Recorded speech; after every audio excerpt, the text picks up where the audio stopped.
hot topic of the hour, a lot of breaking news from President Trump. He told me the blockade of Iranian ports is now fully implemented. He told me the conflict is close to being over. I sat down with the commander-in-chief for an exclusive interview at the White House yesterday, where he told me all about that, plus the current state of the economy, his expectations for the price of oil, and the reconciliation package to come. Take a look. Mr. President, thank you for sitting down with us. We appreciate it. You've had a real reaction to the blockade. Are you happy with the reaction since you put this blockade in place in the Strait of Hormuz? Well, it's been pretty amazing, actually. I thought that was going to happen. They reacted to this even, I think, we've obliterated them. And this almost seems to be more of a reaction than we had before. So we'll see. I mean, look, it only matters the end result. And we're doing very well. We started off with Venezuela. We showed everybody how good. I rebuilt and built the military in my first term. I didn't know I was going to be using it this much, but we have the greatest military in the world, not even a contest. And think of it, they have no Navy, they have no Air Force, everything's been wiped out, they have no anti-aircraft equipment, they have no radar, they have no leaders. The leaders they have now, it's a new regime, okay? And we find them pretty reasonable, to be honest with you. By comparison, pretty reasonable. It really is a new regime. And I think we're doing very well, but it only matters what the end result is, and maybe it'll happen fairly soon. Who knows? And you told me on Sunday that you think they will ultimately consent and say they're not going to continue building a nuclear weapon. How will you verify? Well, first of all, if they don't, we're not making a deal, okay? So there's no deal. This whole thing is really about no nuclear. They cannot have a nuclear weapon.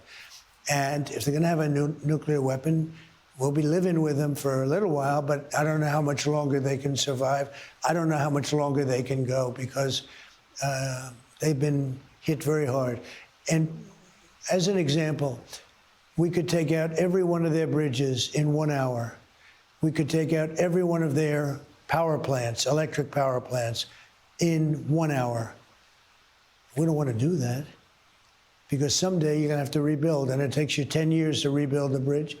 Even if you're Trump, it takes a long time, and power plants are just as bad.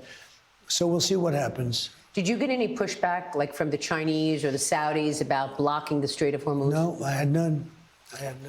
Let me move on to domestic issues, sir. What are your top priorities now for the economy for the rest of the year? To be honest, we are doing so well. You look at this. I hit the 50,000 Dow mark, which everyone said couldn't happen in 4 years. I did it in 1 year.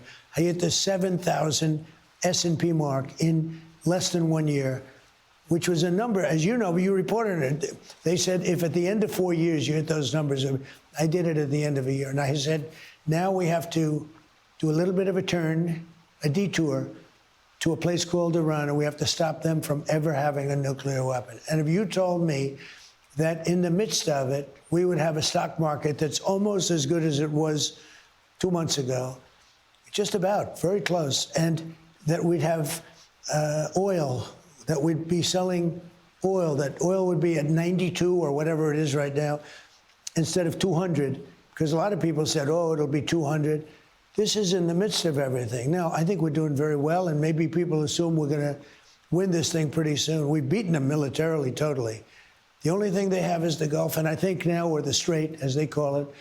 And I think now, I don't know how they hold out. Well, I mean, that's what I'm saying. I mean, the backdrop has changed. I know it's been only a month or so, but oil prices are up 50%. The stock market had a tough first quarter. By the way, you're right. Stocks are still up. But they're not up. I mean, honestly, you thought it was going to be worse. I thought there'd be much, and I was willing to do that, to stop a nuclear weapon to be used against this country or the Middle East, anybody in the Middle East. They were going to take out the Middle East. To stop that, it was certainly worthwhile, being much higher than it is right now. If you told me that we were going to be at only 92 a barrel, $92 a barrel, I would have been very surprised. All right. And so, you know what? I'm very happy. And it's going to come dropping down very big as soon as it's over. And I think it can be over very soon. So if they're smart, it will end soon. Overall, the impact on the economy, do you expect a hit to growth? Do you expect a spike in inflation? Well, look, there's a hit because, you know, we go through it for whatever it is, 6 weeks. There's going to be a hit. But it's going to recover, I think, fully. Somehow they misquoted me. I think oil will be down to the levels it was. You know, they said, I expect oil to be high at the midterms. I don't expect that. I think that we will be somewhere around where we were, maybe even lower. This is going to, when this is over, I think the stock market is going to boom. It's already booming. Again, nobody thought we could be at 50,000 during my 4 terms on the Dow or 7,000 on the S&P. And we hit numbers that nobody thought possible. You've been talking about a reconciliation program with the Republicans. Can you articulate to our audience why a reconciliation package is important and why you want to see it on your desk by June? Because we can't get any Democrat votes. With reconciliation, we can get things passed. The good thing is the great, big, beautiful bill, that was 4 years wrapped into one. Now we're doing some additional things. But, you know, the great, big, beautiful bill, I think it's the biggest, the best piece of legislation. It should be called the great, big, beautiful tax cut bill, because you have no tax on tips, and look how that's working out. No tax on Social Security, no tax on overtime. We have people, and you see it. I see it on your show. Watch your show. Your show's great. We have people that are making $5,000, $6,000, $7,000, $8,000. They had no idea it was coming. And it's turning out to be even better than we anticipated for people. But there are rules around reconciliation that it requires deficit reduction, right? How will you ensure that you've got a decrease in spending? Well, we have to go by the rules, and we're going for those rules. And if we didn't go by the rules, we couldn't even put it in. We wouldn't be able to submit it. And nobody believes that more than me. The one thing I really felt strongly about was the military. We built this great military that we have right now, and everybody acknowledges it, whether it's China or Russia.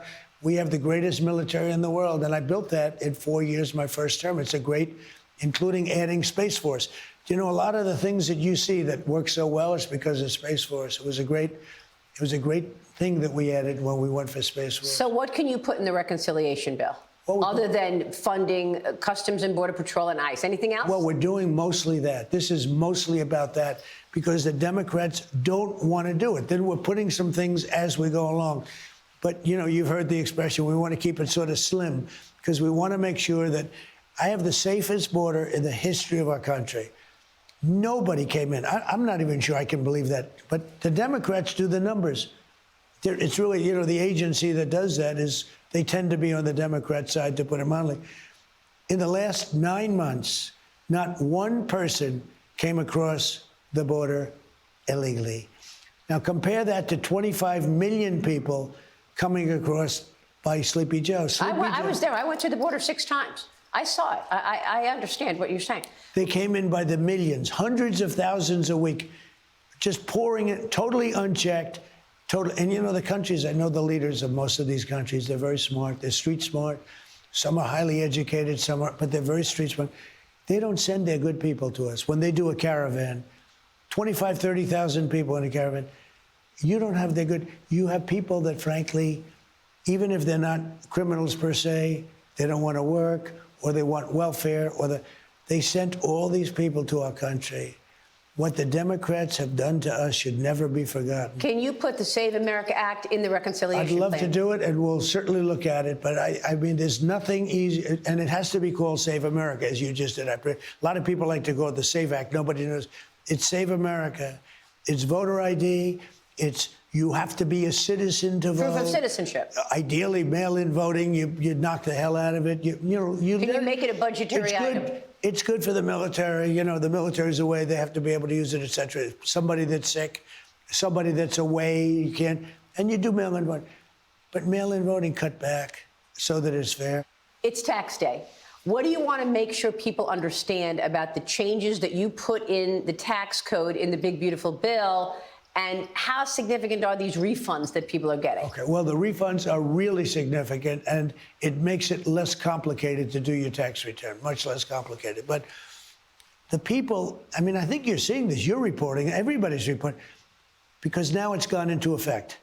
And people are getting refunds of $5,000, $8,000, $11,000 that they had no idea they were getting.